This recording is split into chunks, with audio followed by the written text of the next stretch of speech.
Morning. Happy Sunday, everybody. It's a beautiful day here in Florida.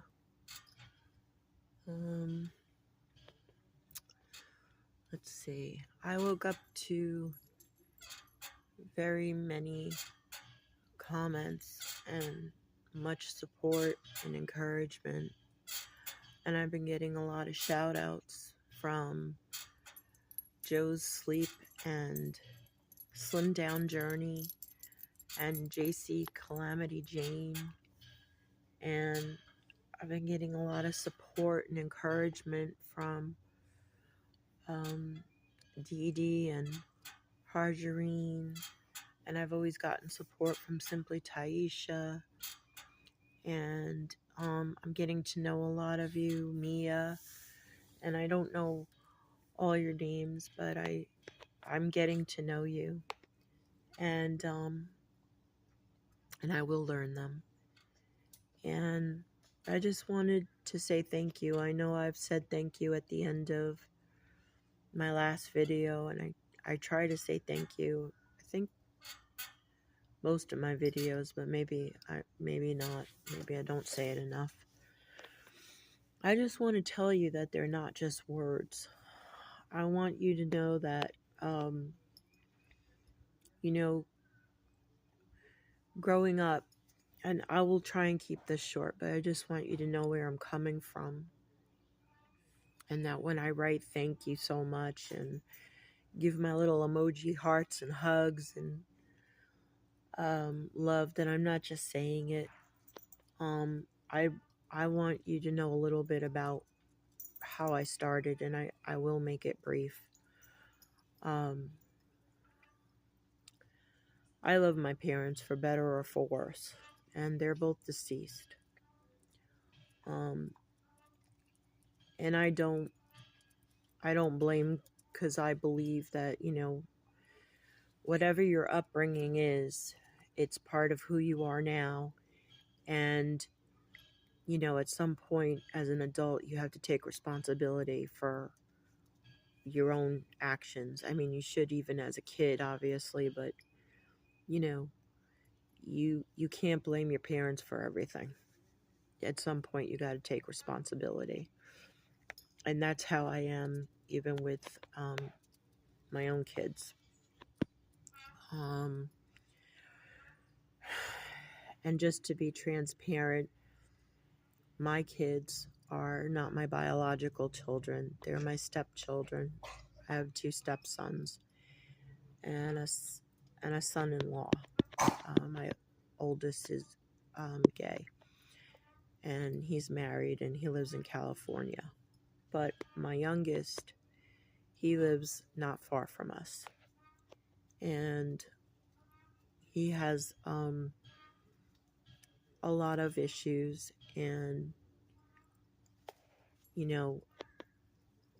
he holds some resentments and some learned behaviors from childhood. But at some point, you have to take responsibility for your own behavior, and he's 31 now, so that's how my husband and I are with him. Is that maybe he didn't have the perfect upbringing, but he has choices as an adult. Which brings me back to what I'm about to say about my parents. I have nothing to complain about, because all my needs were met as far as food and shelter. We struggled financially. My parents did quite a bit. But we're also fortunate that my grandmother helped out my mom a lot to make sure, well, my mom and my dad, but she did it for my mom and for me primarily, and I know that because she didn't get along very well with my dad. She always made sure we had a roof over our heads and food on the table and a phone. My mother was very, very ill. She had a lot of mental illness, and she had some severe eating disorders. But I didn't understand that she had eating disorders until I was in my very late 20s.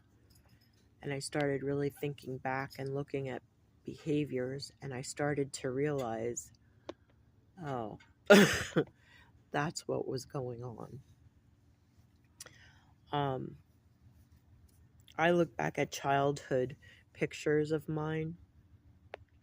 I was not a fat child. I was a big girl. I was very tall for my age at the time. I'm only 5'8" now. But I was very tall as a kid. And at times maybe a little bit chubby, but I see kids today like, really heavy. That wasn't me. I have the pictures. I was not a fat child. But I was put on a diet from the time I was probably 3 years old on, regardless. And food was always used as reward or punishment. And my mother was extremely restrictive. And that's okay. It caused a lot of issues, learned behavior. It caused closet eating and sneaking food and treats and things like that. And really, that's not okay. But my mom loved me and she did the best she could, and there's no blame. But learned behavior is learned behavior, and it started early on.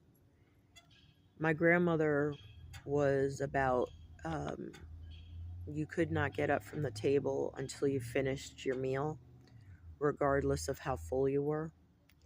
She was also about, giving treats if you were good. And of course, if you were bad, you didn't get any food. You might not have dinner or what have you. And that was okay too. And my grandmother had a hand in raising me because my mother spent a lot of time in the hospital growing up. Both for physical, well, even mental is physical, but she was in the hospital for physical issues. She had post-polio syndrome and a lot of musculoskeletal issues because of it. And she also had a lot of mental health issues. So she was in a mental health hospital a lot of the time too, which I actually didn't really learn until I was much older. Regardless, I rarely ever saw my mom eat a meal. She used to do all kinds of things, like if my grandmother took us out to eat, my mom would order something and make the order so complicated and adjusted from what was on the menu that inevitably it would come back wrong. And then she would say, when the waiter or waitress would want to take it back and correct it for her, she would just say, "No, thank you, I lost my appetite."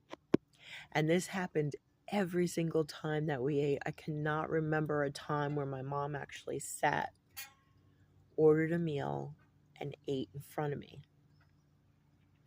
And I didn't figure out that this was intentional until I was much older, because this happened literally every time. And again, we didn't have money, but my grandmother worked for the Board of Education in New York City. She was a solid worker. She worked in the same school for almost 50 years. She was the payroll secretary. She started as the secretary to the principal. She was well known around the school. She was highly educated for a woman of her generation. She was the only one of 8 children that graduated high school and then went on to college. And in any case, she would come on the weekends and take me and my mom out while my dad was either at work or just doing whatever my dad was doing. Um, and then at home, I always sat alone when I ate. I didn't realize that that was damaging until much older when I read about eating meals alone. But I grew up basically eating meals alone. My mom would cook, she'd serve, and she'd disappear to her bedroom. And my dad was usually not home because he was usually at work. But when he did get home, he'd grab a TV table and sit in front of the news in the living room. So really, I didn't sit and eat with anybody. I sat by myself, which was fine. It's what I knew. Again, this is not a complaint. But again, I never saw my mom eat. And then I would go to sleep at night, and I was a terrible sleeper as a child, and I'm not very great at it now either. I wake up, I'm up during the night, or I'm up all night long, and just a night owl, insomnia. My husband has it too. And so as a child, I would get up and I would sneak around the hallway and look into the living room, and there was my mom. She was either sitting in the recliner eating a bowl of like noodles or a pint of ice cream. And that was literally almost every single night that I could remember getting up and looking. We're talking about like 10 o'clock at night when my father was asleep, when I was supposed to be asleep. That's when that's when my mom, that's when my mom would be eating. She wouldn't eat in front of other people. So she was a closet eater. And my mom was very restrictive with me when the rare times that I would go to a friend's house, she'd call ahead and make sure that the parents knew that I was not allowed to have any snacks or treats. And, when the other kids, we used to eat out maybe once every 2 weeks for lunch. With school, the moms would come to school and we'd go to like the pizzeria or something around the corner for lunch during recess. And the other kids, right after they would eat, they'd go across the street to the candy store and pick out whatever they wanted. And I was never allowed to do that. So when we would have like birthday celebrations, Halloween parties, all these little kid things at school, in elementary school, especially if it was my birthday or whenever I had to bring in treats, because everybody brought in some kind of treat to have this party to give out to the class, I would sneak a bag. Like if we had 2 bags of candy or a couple of boxes of like the snack cakes, Twinkies or cupcakes or whatever, I would always keep a bag to myself in my book bag or in my desk. I would hide it and sneak it because that was the only time that I could get it. Even when we went trick-or-treating and I'd come home with buckets, I'm not exaggerating, 3 to 5 pounds of candy, because I grew up in New York City where it was all buildings and all the kids would go from apartment to apartment to apartment and then building to building, and it never ended. And we had what was known as the Twin Towers, not the ones for 9/11, but we had these 2 skyscraper buildings within our neighborhood. They were the luxury buildings, but it was the same complex. And they had like 26 stories each building. And plus, I grew up in a 6-story building. So by the time we came home, we had buckets of candy, and we were not allowed to eat candy. Actually, I should say, I was not allowed to eat candy until, of course, we came home and my mom got a chance to search through everything to make sure we weren't being poisoned and there weren't razor blades in our candy or some kind of weird, crazy stuff. And then I'd be allowed to have 2 pieces of candy. And the bucket of candy went up on where I couldn't reach it. And then every day at night, I was allowed to have 1 piece of candy. And by the time the following Halloween came around, we still had about 90% of the candy. Because, again, my mom was very, very, very restrictive. And I know that she was doing what she thought was the right thing and the best. But the more she restricted me, the more I wanted it, the more it was appealing. And, I never got the sugared cereals or the little canned spaghettis or anything like that. Again, I'm not complaining. We had food. I was not hurting as a child as far as food and shelter and clothes and things like that. And I had nice things, again, mostly because of my grandmother. But this is how I grew up. Food was a big deal in our house. Not in a way of appreciating it because other children were starving, but in a way where weight was a big deal. My mom was always doing Slim Fast or some kind of diet. She was taking some kind of diet pills, over the counter, prescription, you name it. And that was what I learned. I learned breakfast bars in the morning before they had protein bars. I learned restriction early. I learned Slim Fast bars for breakfast. I didn't even eat lunch at school, and not because I didn't bring it, but excuse me, I was a very finicky child to begin with. I had a very small palate, and mostly I would just drink my can of apple juice. And my lunch, I'm sorry to say, most of the times it went in the garbage, which I know is horrible, especially with children starving. But I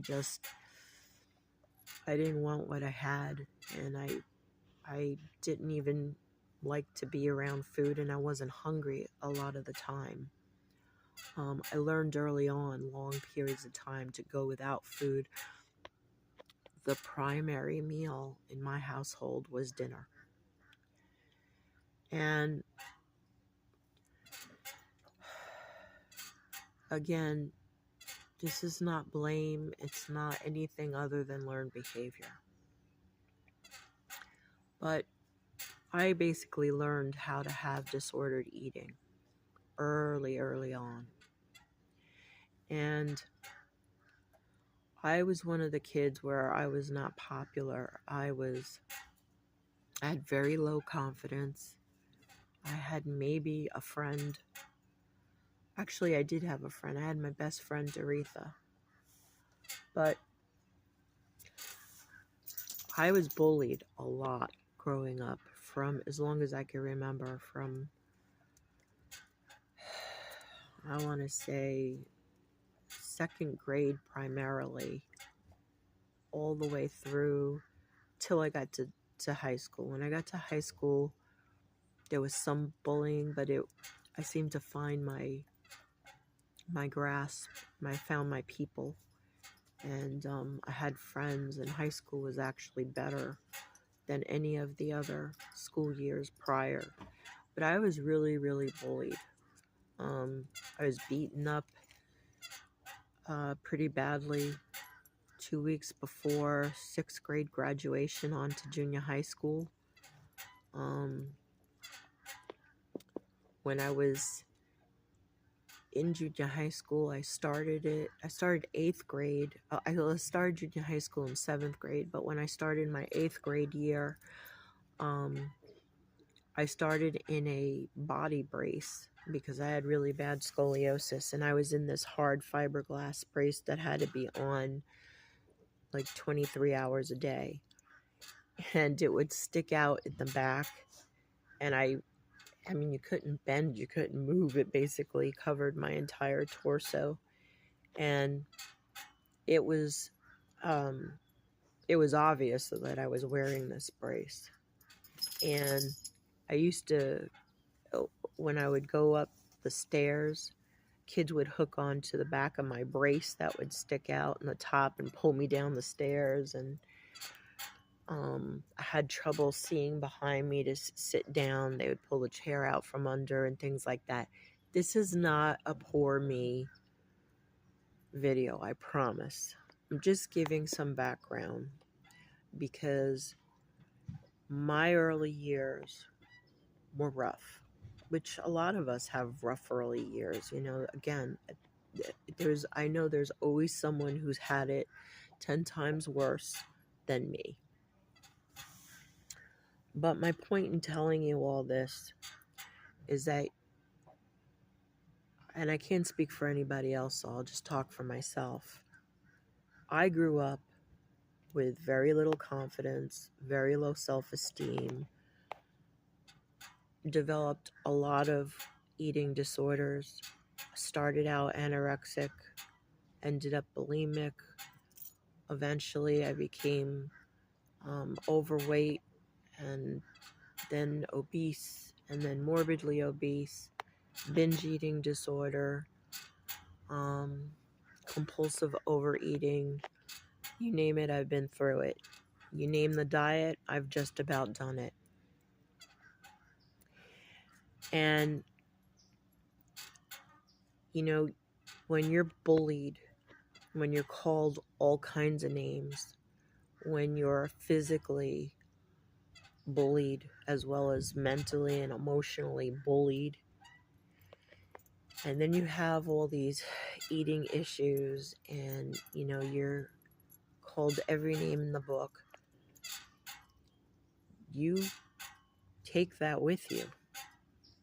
I took it with me. I can't say what other people do. I'll come back to me. I took it with me. And it impacted my adult years. I was a very late bloomer. I was very self-conscious about my body, about myself as a human being. And it interfered with relationships. It interfered with growth. It interfered with my life on the job. I'd lost weight. I'd gained weight. I'd lost weight. Gained weight. All I ever learned was diet, behavior. That's all I did. And I didn't have a lot of friends. I mostly stayed to myself, even my adult years. Even now, my circle is very, very, very small. And it's just me. It's just how I am. And I'm okay with that because the circle that I do keep,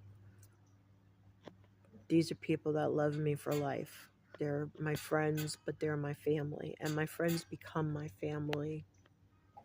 And the reason that I'm telling you all of this is because I grew up feeling invisible. I grew up feeling worthless, and I grew up feeling like I didn't deserve to breathe the same air that everybody else did, or to share the same space that everybody else did. And I truly mean that. And a small example of that is back in 2009, I joined Facebook. I had been invited like 3 years prior, and I didn't even know what it was, and I didn't understand it, so I didn't join.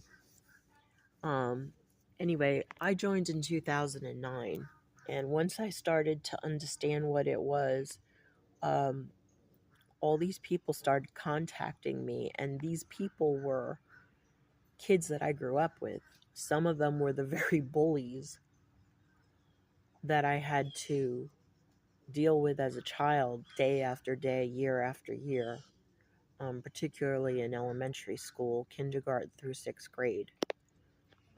And there once I learned how to work social media to some extent, then I started getting curious and looking for family members that I'd lost touch with, looking for one or two friends that I did want to find. So here's the example. I really believed that somehow I was invisible. Nobody would know who I was. Nobody would remember me. And even approaching my own family members, cousins, when I found them, I would always start, or the one or two friends that I was looking for, I would always start with, "This is Brenda," and give my last name. Do you remember? I don't know if you, it would be, "I don't know if you remember me." That's how I started with everything, even my own family members, because I really believed that I was invisible, that I was not seen, that I was not heard. And this is as an adult. This is as recent as 2009, which, as I've already established, I am mathematically challenged, so I don't know how old I was. I believe I was in my 30s already. But my point of telling you all this is because when I say thank you in the comments to YouTube, and I send hugs, and I come off kind of mushy with my appreciation and my saying like I'm humbled by your support and your encouragement and your kindness and all these things. I want you to know that sincerely I am. It is such a different experience to be heard. It's such a different experience to be seen. It's such such a difference to feel like you're liked. And I don't need to be liked by anybody. I'm 54 years old. My husband loves me. He makes me feel loved. He makes me feel liked. um, I have one or two neighbors that are also friends that make me feel good, and I have a childhood friend that we've known each other since I'm 6 and she's 7, and she's like a sister to me. And I've developed some relationships over the years, not a whole lot, but the ones I have are the ones for life. And I have a cousin that I keep in touch with through social media, or just online messaging. And so I have a circle of people that I feel appreciated by and I feel loved by. But I was never good at making friends, and it was never important to me. And I realized that in reality we're friendly acquaintances because we haven't met. We don't hang out after work, or during the day, or what have you. But I want you to know that I feel like I'm making friends in this GLP-1 community. Really, it's more of a health journey than just a weight loss or a GLP-1. We may have come together because of a GLP-1 commonality, but we talk about life, and the community groups like Simply Taisha, and Dee Dee especially, and Joe, and JC, and Harjurine, they talk about life, not just the GLPs. And we may be coming together because of this, and I may not always have a face with the name, or a name with the handle, the username for YouTube. But and I know that technically we're friendly acquaintances, but I just want you to know that It feels warm, it feels fuzzy. Your kindness, and to me, a growing friendship as I get to know all of you. Um, when I say thank you and I appreciate it and I appreciate your support and I give all those emojis, which I'm just obsessed with those emojis. I think they're fun. And since I'm so ignorant when it comes how to edit and do all the, excuse me, computer animation and all the fancy stuff that a lot of you know how to do. You have your own theme songs to your show and um, just different things that I don't know how to do. All I have are the emojis. So I just want you to know that those are hugs from me. They truly are. When I say thank you, I'm truly grateful. I feel very blessed. I feel very humbled by your kindness